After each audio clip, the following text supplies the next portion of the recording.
오늘은 하이델베르크 교리문답을 우리가 시작하기 전에 그래도 하이델베르크가 어디 붙어 있는 지역인지는 좀 우리가 알아야 되지 않겠습니까? 저도 가본 적은 없습니다만 어떤 배경하에서 이것이 생겨나게 됐고 이것을 왜 배워야 되고 왜 배워야 되는지는 지난주에 우리가 한번 다뤘죠. 지지난주에.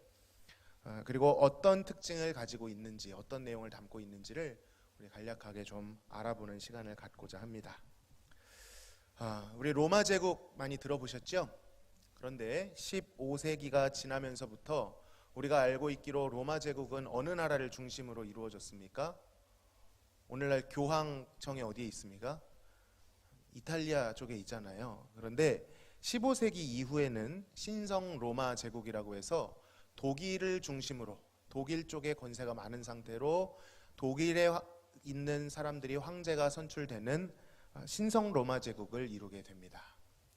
자, 그때 우리가 잘 알고 있는 많이 들어본 인물 마틴 루터라는 사람이 1517년에 이 로만 가톨릭의 부패를 고발하는 95개조의 반박문을 비텐베르그 성당에 떡하니 붙입니다. 그것이 우리가 알고 있는 종교개혁의 시작이었습니다. 독일과 유럽의 모든 나라들이 이때부터 종교개혁의 영향을 받게 되었습니다.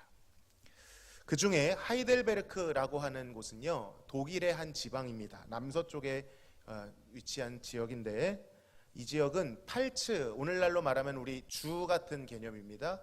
팔츠 지역의 수도가 바로 하이델베르크 지역이었습니다.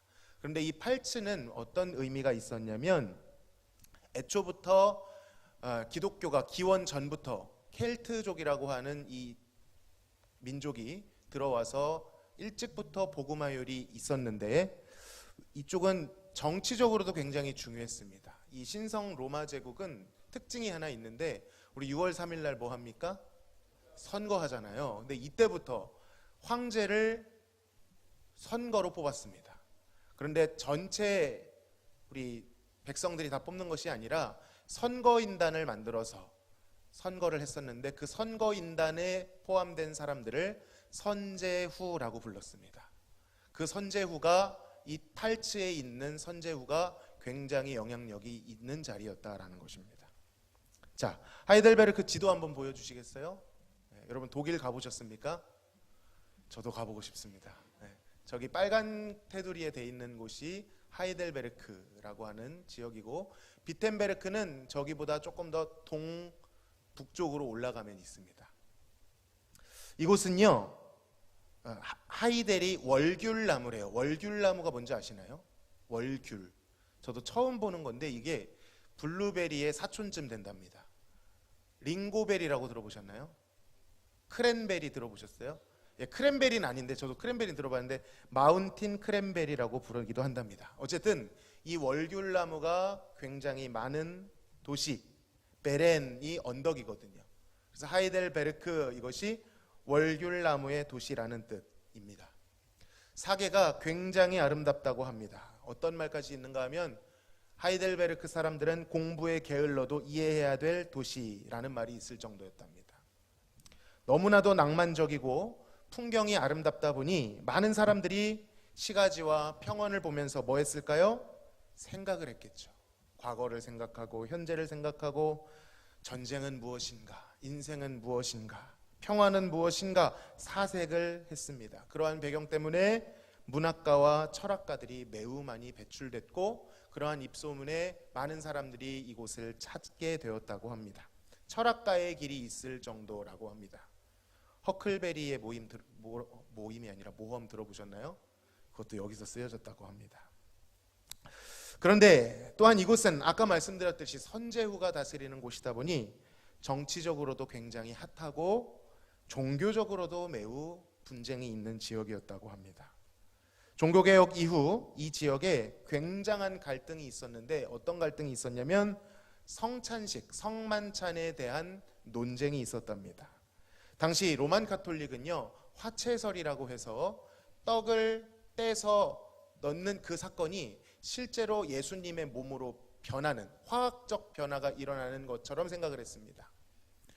그런데 이것에 대해서 루터는 비슷한 개념이긴 하지만 조금 완화된 공제설, 이건 나중에 우리가 배울 거기 때문에 그냥 넘어갑니다. 공제설이라는 걸 주장을 했고, 스위스에서 온 사람들은 이것이 너무 미신적이다 보니까 아무런 의미 없다, 그냥 기념하는 거다 해서 기념설을 주장했습니다. 그리고 이 모든 것을 개혁주의, 개혁파, 칼빈을 필두로 한 개혁파들은 영적으로 성령이 임재하셔서 의미도 있고 그러나 미신적이진 않고 기념도 되는, 이렇게 종합하는 배경이 있었습니다. 그런데 이것이 오늘날에서는 이렇게 평범하게 말할 수 있는 것이겠지만, 이 당시 신성 로마 제국 밑에 있던 그 배경 아래에서는 굉장한 갈등, 전쟁이 일어날 정도의 갈등이었다라고 하죠. 정교 분리가 안 되어 있으므로 이 신앙적인 다른 견해를 가진 사람들을 정부는 탄압할 수가 있었습니다. 여러분, 뭘 그 성찬식 가지고 그렇게 전쟁을 할 정도로 민감해하냐, 그렇게 생각할 수도 있지만, 반대로 생각해 보면 성찬식은, 성만찬은, 성례는 예수님께서 우리에게 주신 은혜의 도구, 은혜의 방편 몇 가지요? 3가지 중에 하나입니다. 그럼 중요할까요? 안 중요할까요? 그들이 유난히 민감한 게 아니라 우리가 너무 멀어져 있는 것 아닌가, 우리가 너무 무뎌져 있는 것 아닌가라는 생각도 해봐야겠죠. 어쨌든 이런 배경 가운데 하이델베르그는 굉장히 뜨거운 감자였다고 합니다.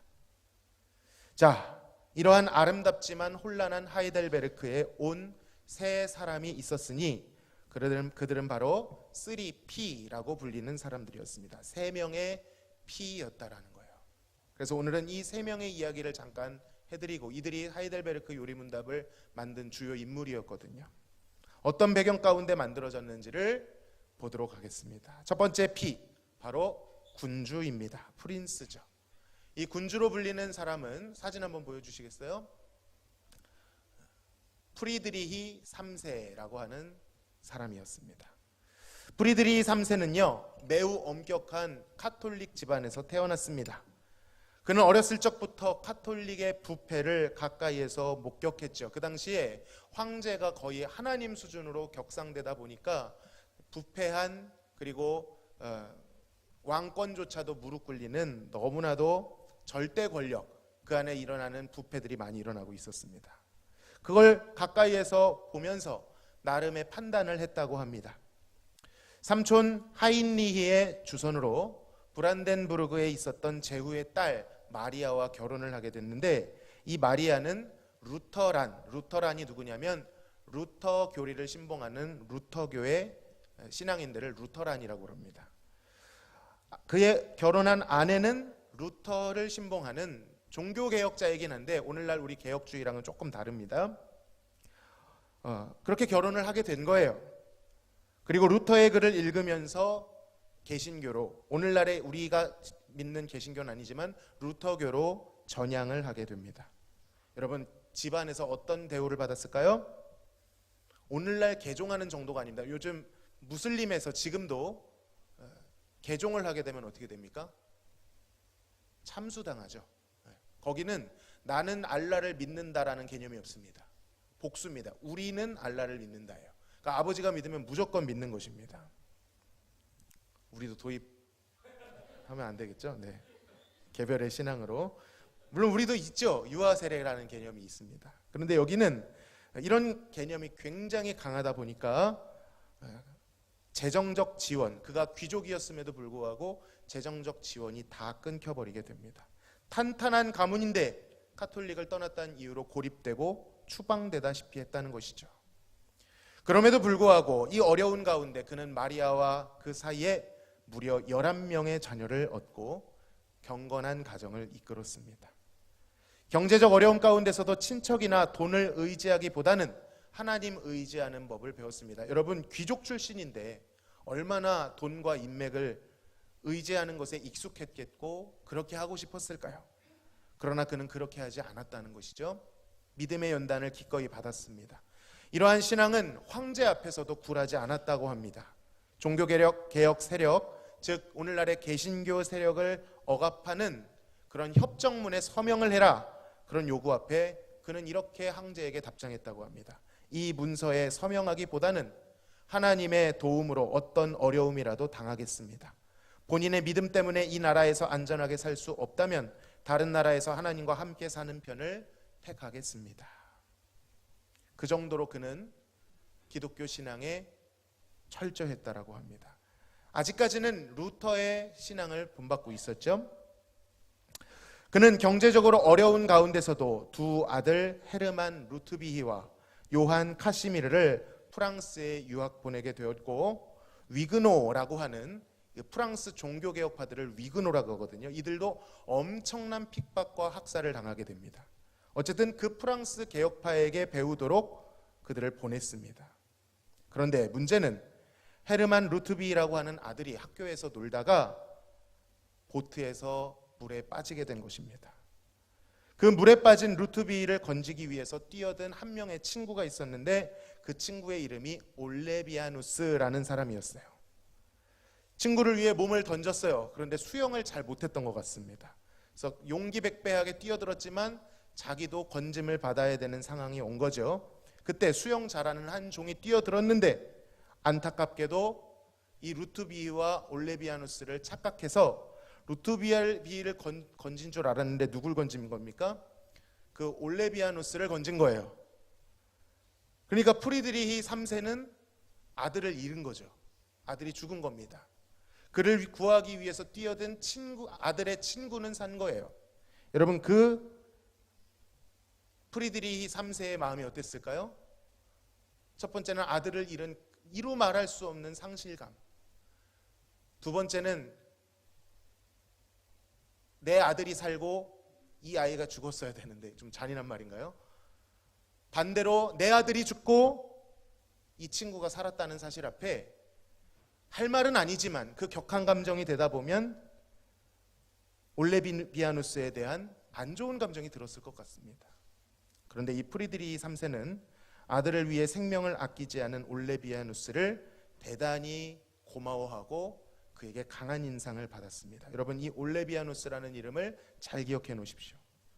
그는 아들을 잃었지만 올레비아누스를 자신의 또 다른 아들로 생각하고 그의 후견인을 자처했습니다.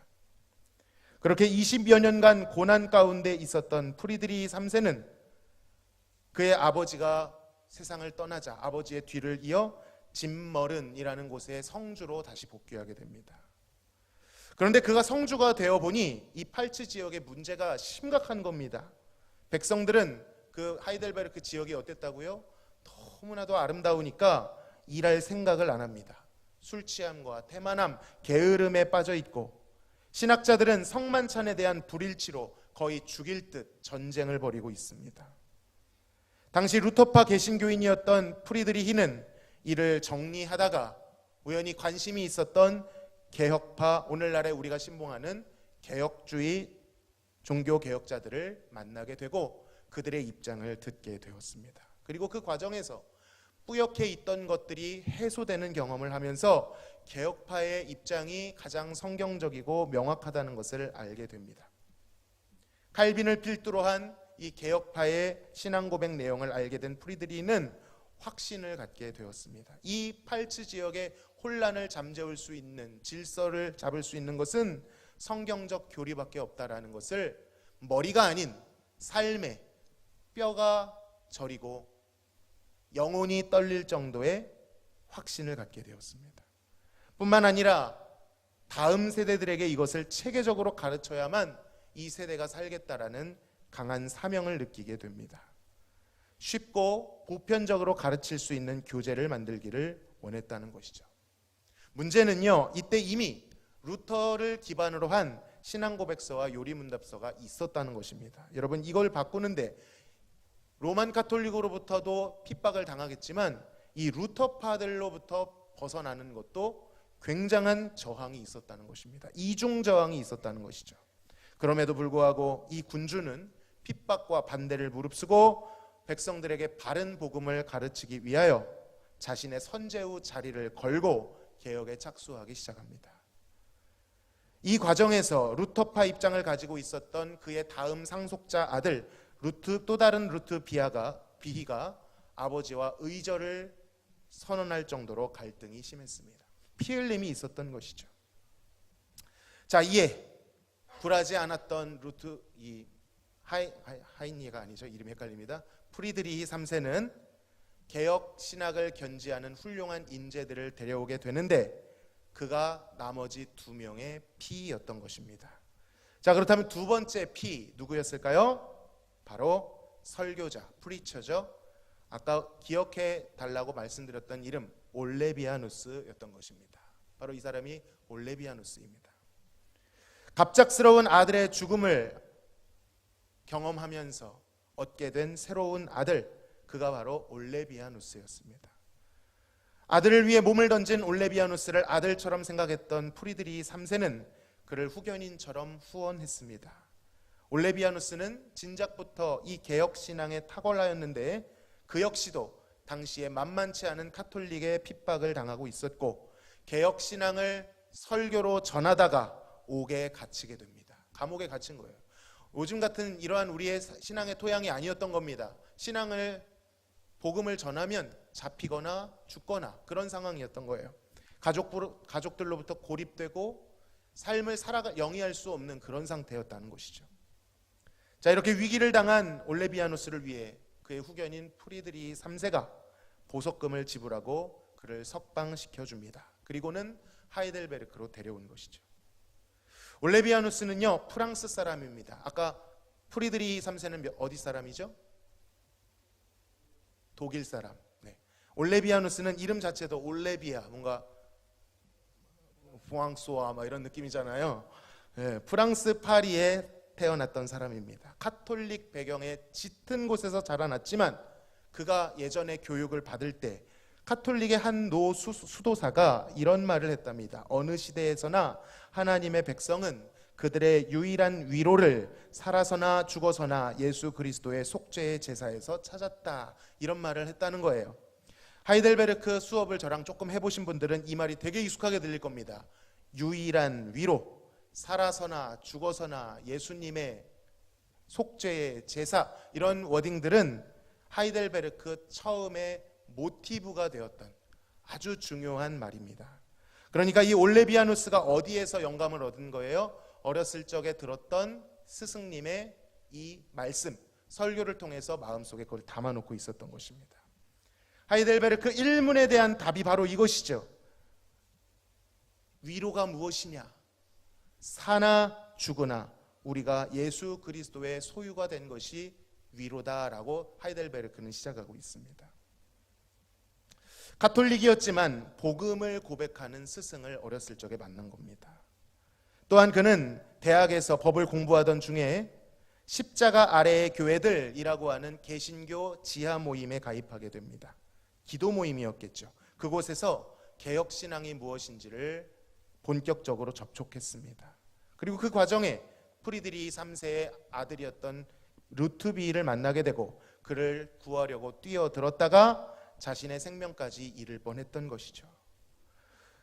그 비하인드 스토리가 있는데 용기백배하게 뛰어들었지만 수영을 하지 못했던 그도 빠져 죽으면서 하나님께 기도를 했다는 거예요. 하나님, 자신을 살려주시면 독일인을 위한 설교자가 되겠습니다. 여러분, 왜 독일인을 위한 설교자였을까요? 당시 신성 로마 제국이 어느 중심? 독일 중심이었기 때문에. 그런데 한 시종이 올레비아누스를 자신의 주인으로 착각하고 구해졌다라는 것이죠. 그는 이때부터 하나님께서 자신을 살려주신 것이라고 믿고 바른 복음을, 바른 설교를 하기 위해 사명감을 불태우게 됩니다.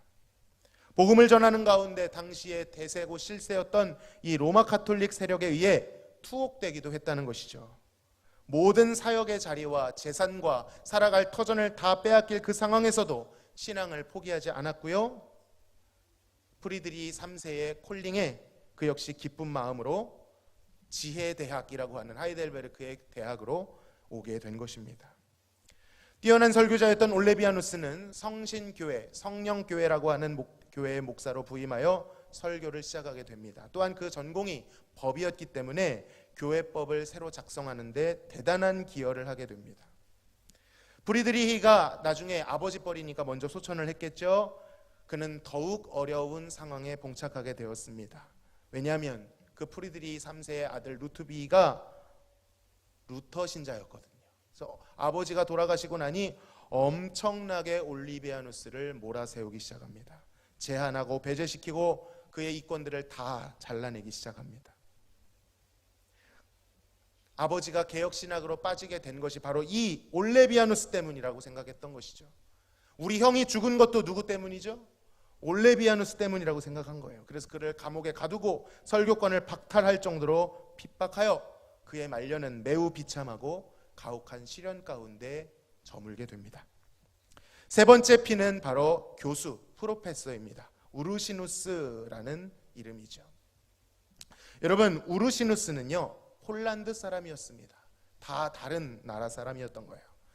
우르시누스는요 라틴어로 곰이란 뜻입니다. 여러분 뭐가 생각나시죠? 우루사. 이게 여기서 온 말입니다.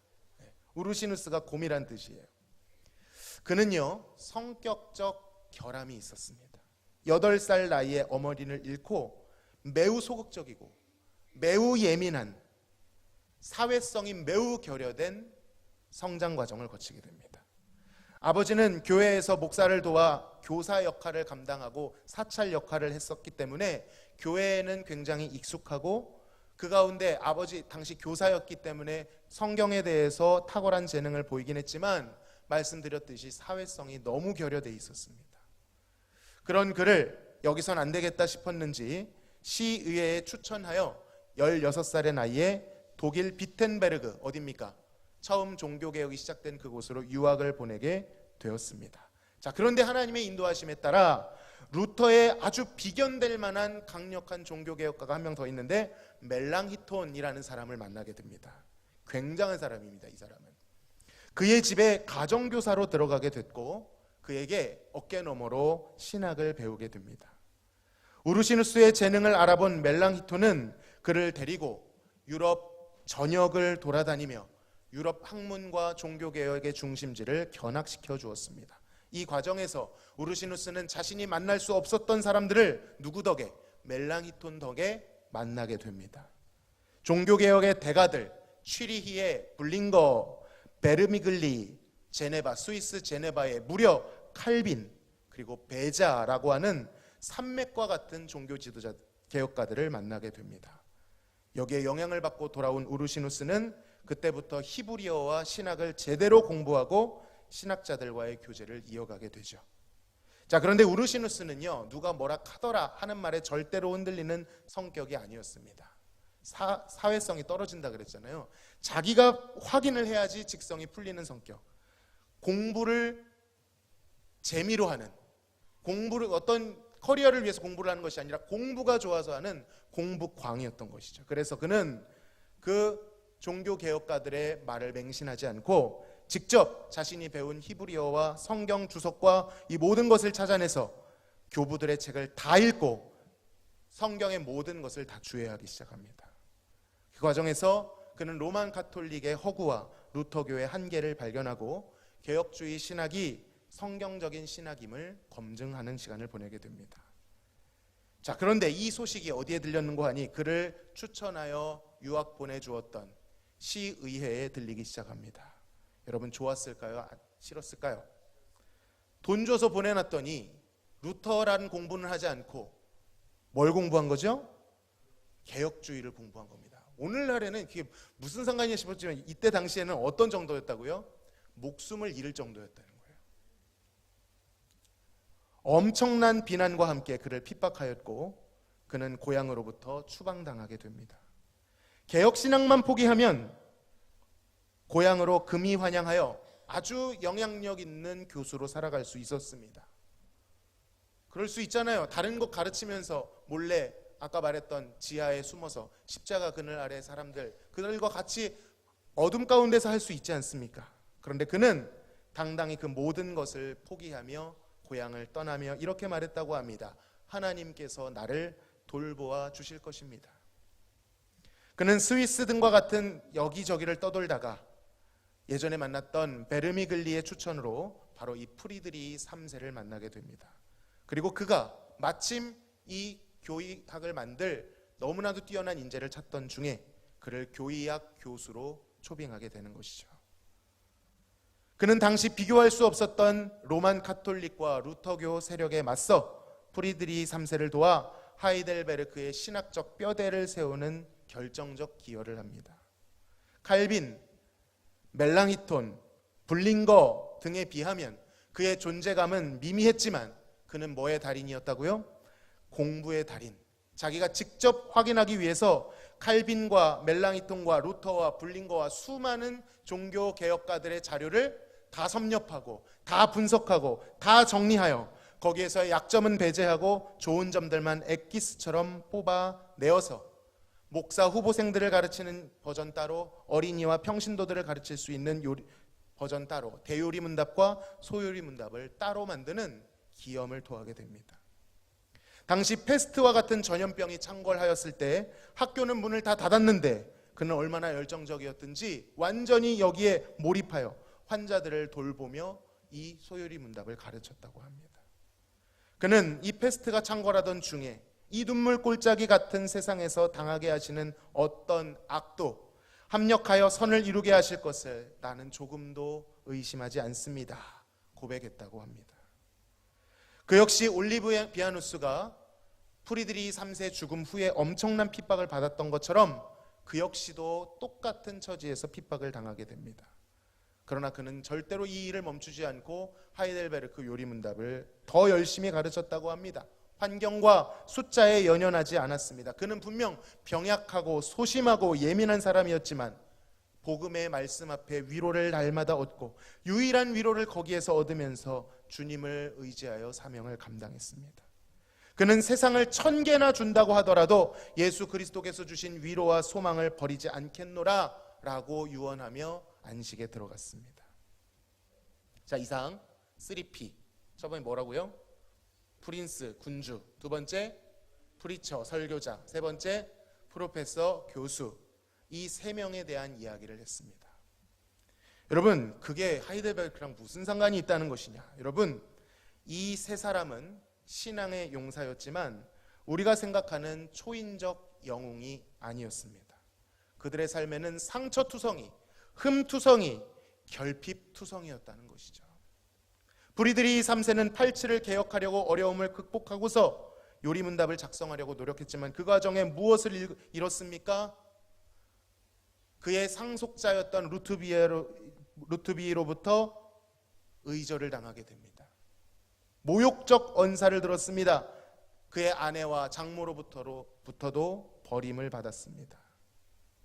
그의 개혁은요, 일부 팔치 지역을 개혁하기는 했지만 그가 죽음과 동시에 다시 루터교로 돌아가게 됩니다. 사역적으로도 성공한 거예요? 못한 거예요? 성공했다라고 보기 어렵죠. 말년에는 교회법의 시행을 둘러싸고 큰 논쟁을 벌이고 그 과정에서 전쟁이 일어나서, 오늘날로는 생각이 안 되죠. 이것 때문에 전쟁이 일어나서 두 아들이 죽게 됩니다.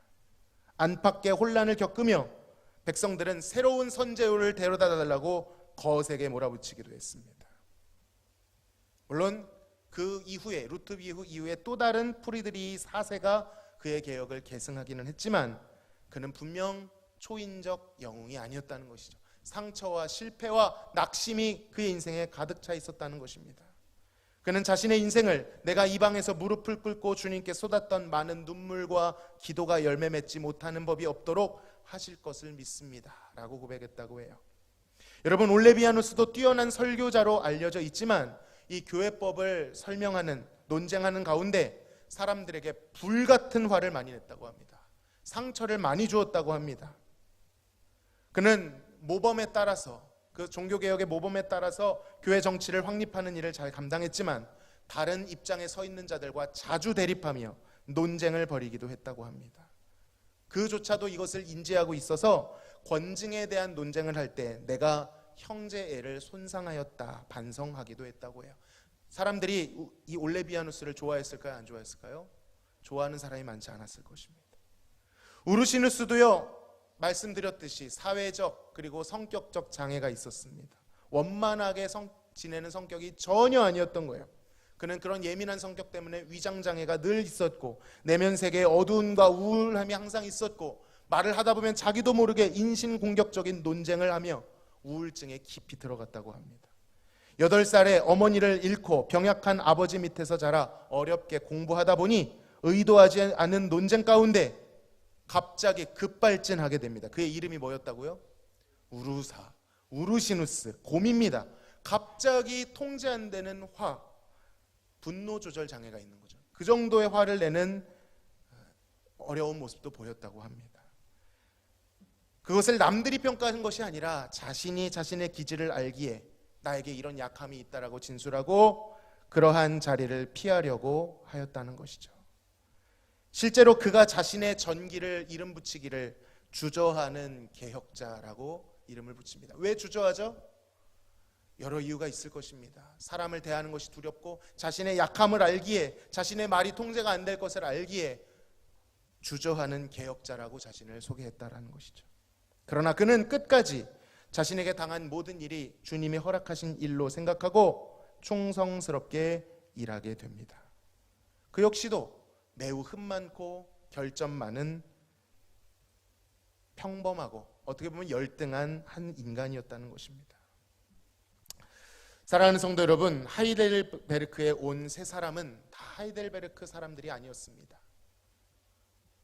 그리고 그 사람들은 각자의 험한 인생을 살다가 주님께로 갔습니다. 어떤 이들은 신앙을 찾아서 하이델베르크에 왔고 거기에서 봉사를 마친 다음 어떤 사람은 완수하지 못하고 주님께 갔습니다. 그들의 한계가 분명히 있었고 그들의 연약함들이 있었습니다. 그들은 바울의 고백대로 질그릇과 같이 연약한 사람입니다.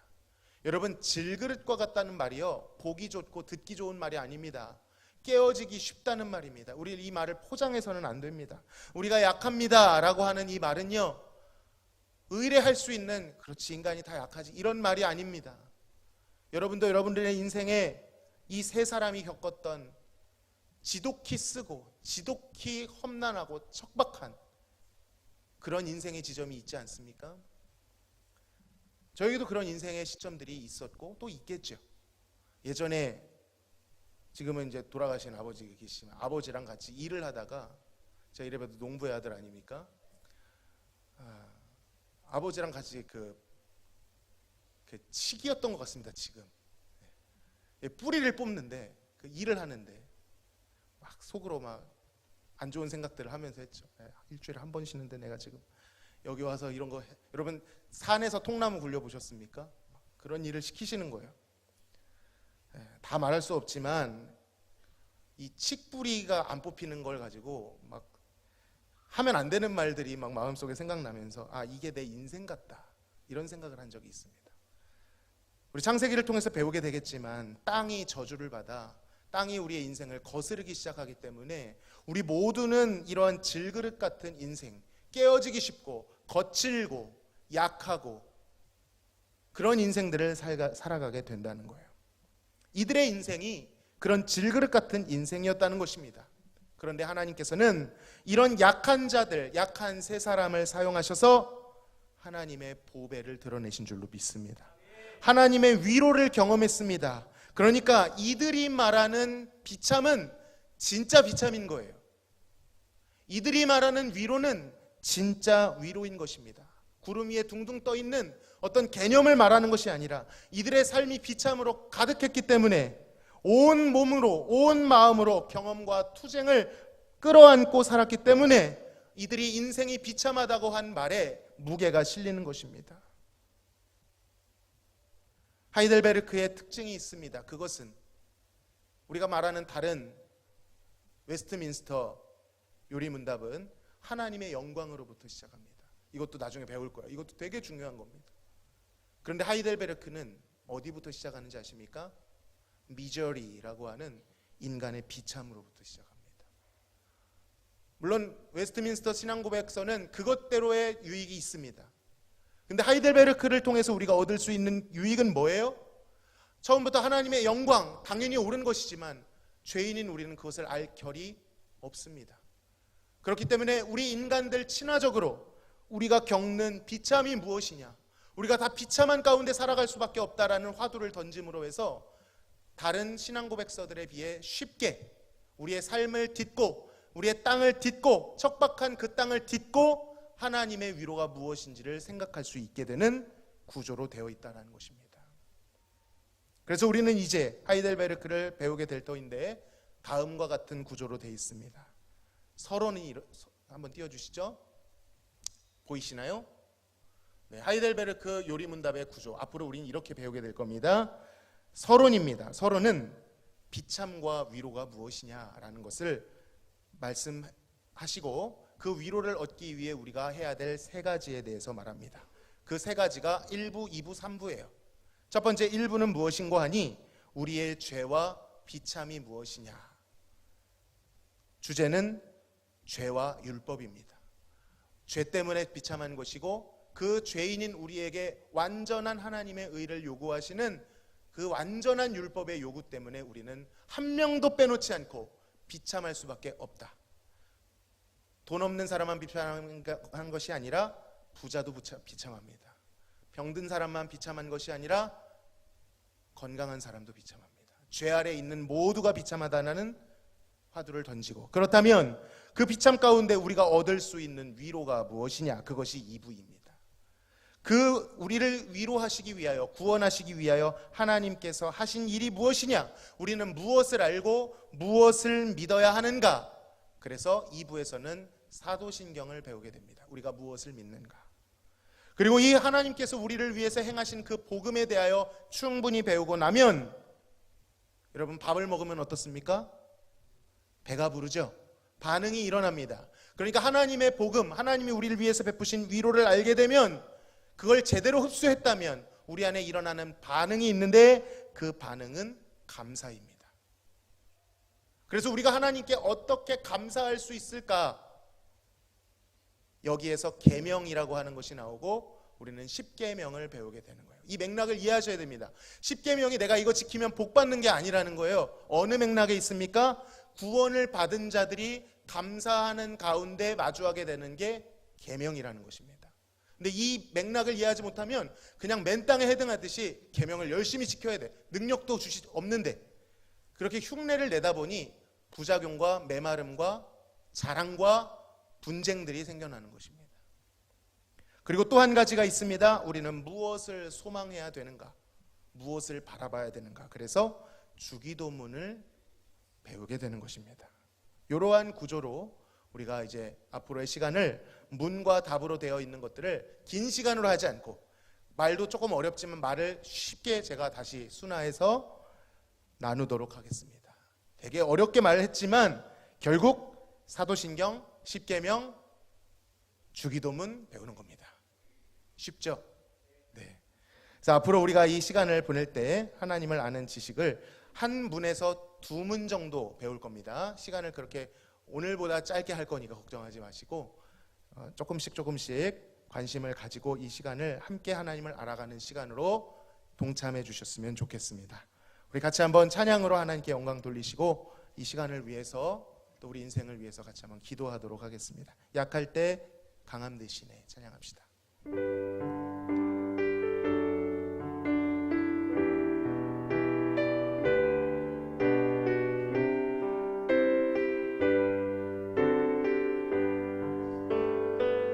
약할 때 강함 되시네, 약할 때 강함 되시네, 나의 보배가 되신 주 나의 모든 것.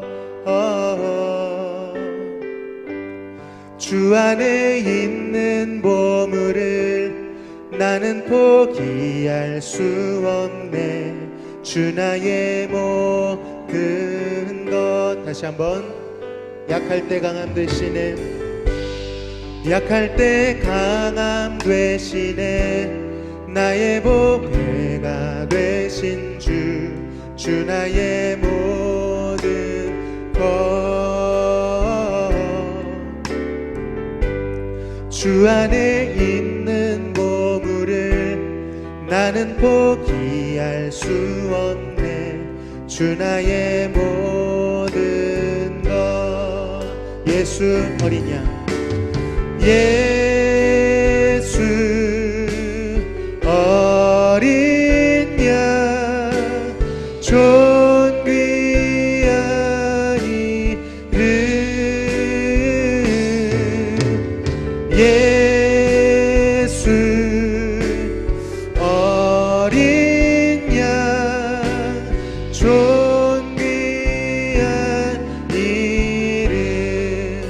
십자가 죄사하셨네. 십자가 죄사하셨네. 주님의 이름 찬양해. 주 나의 모든 것. 쓰러진 나를 세우고 쓰러진 나를 세우고 나의 빈잔을 채우네. 주 나의 모든 것. 예수 어린 양 존귀한 이름.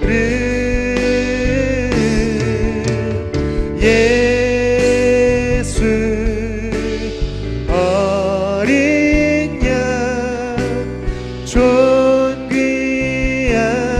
이. 예수 어린 양. 예수 어린 양 존귀한 이름. 예수 어린 양 존귀한 이름. 우리 같이 한번 기도합시다. 혹시 우리의 마음이 이 하이델베르크 지역과 같이 어떤 요인에 의해서 척박한 비참한 그러한 인생을 살고 있지는 않은지, 하이델베르크의 온 세 사람처럼 결핍과 상처와 어려움 가운데 있지는 않은지 돌아봅시다. 혹은 그 팔츠 지역에 나태하고 게을러 세상을 향하여 달려가고 있던 우매한 백성들같이 그런 삶을 살고 있지는 않은지 돌아보며, 만약 우리의 모습이 그렇게 발견된다고 한다면 다른 곳에 답이 있는 것이 아니라 유일한 위로이신 예수 그리스도를 만날 때, 그가 우리에게 베푸신 일과 우리에게 주신 신앙을 붙들 때, 하나님을 알아갈 때만이 우리의 삶이 회복될 수 있는 줄로 믿습니다. 이것을 붙들고 하나님, 이제 우리가 시작하게 될 이 하이델베르크 교리문답을 통하여 하나님을 더 알게 하여 주옵소서. 하나님을 믿는 것이 무엇인지 더욱 우리 안에 정리되어 우리의 삶 속에 능력으로 그 생명력을 나타나게 해달라고 같이 한번 주님 앞에 기도하며 나아가시겠습니다. 하나님 감사합니다. 저희들 또 이렇게 역사와 하나님이 우리에게 주신 유산 위에서 새롭게 시작할 수 있게 하시니 감사합니다. 비참한 인생 가운데 하나님, 우리의 유일한 위로는 살아서나 죽어서나 우리가 예수 그리스도의 것이 되었다라는 것을로 믿습니다. 우리 안에 하나님을 도무지 생각하지 않고 무관심하며 무정하며 하나님을 생각하기보다 나 자신을 사랑하며 돈과 정욕과 욕심에 취해 살았던 것을 이 시간 주님께 고백합니다. 저희들 스스로 저희의 의지로 나올 수 없사오니 주여 우리의 눈을 열어주시고 마음을 열어주시고 우리의 강팍한 마음, 중독된 마음을 하나님 말갛게 씻겨주시어서 하나님을 알아가게 하여 주옵소서. 우리에게 예수님의 복음을 주시기까지 얼마나 오랜 시간과 얼마나 오랜 과정과 희생을 거쳐 우리에게 주셨는지 알게 하여 주시옵시고, 결코 우리가 터무시할 수 없는 진리임을, 우리가 무시하거나 관심 없이 치부할 수 있는 것이 아님을 깨닫게 하여 주옵소서. 하나님, 이 군주와 하나님 이 설교자와 하나님 이 교수를 통하여 우리에게 주셨던 하나님의 놀라운 복음을, 놀라운 풍성한 진리를 깨달을 수 있도록 도와주옵소서. 지루한 시간이 아니라 하나님을 알아가는 의미 있고 생명력 넘치는 시간 될 수 있도록 인도하여 주시옵소서.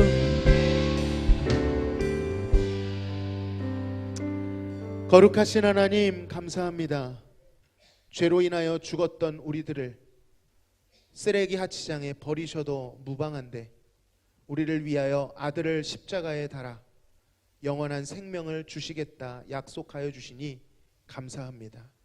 그 편지를 써내려 가시기 위하여 많은 역사 동안 많은 하나님의 사람들이 와 피를 흘리며 우리에게 전해준 복음인데, 하나님 마음은 그러한데 우리는 그 복음에 대하여 어떤 애착과 어떤 감사와 어떤 관심이 있었는지 돌아봅니다.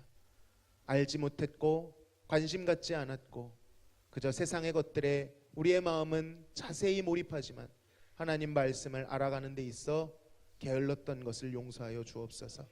주님께서 또한 그 흠 많고 결핍 많은 인생을 통하여 하이델베르크에 온 그 세 사람의 질그릇 같은 인생을 통하여 우리에게 보배를 허락하여 주셨사오니 이 보배를 붙들고 우리의 참 위로이신 예수 그리스도를 알아가게 하여 주옵소서. 하나님을 아는 것이 우리의 소망이고 힘인 줄로 믿습니다. 하나님을 알지 못하는 것이 우리의 패망의 원인인 줄로 믿습니다. 이 시간을 성령께서 인도하여 주시어서 앞으로의 이 시간이 주님을 더욱 알아가는 의미 있고 유익한 시간 되도록 주님께서 사용하여 주옵소서. 감사하며 예수님의 이름으로 기도하옵나이다. 아멘.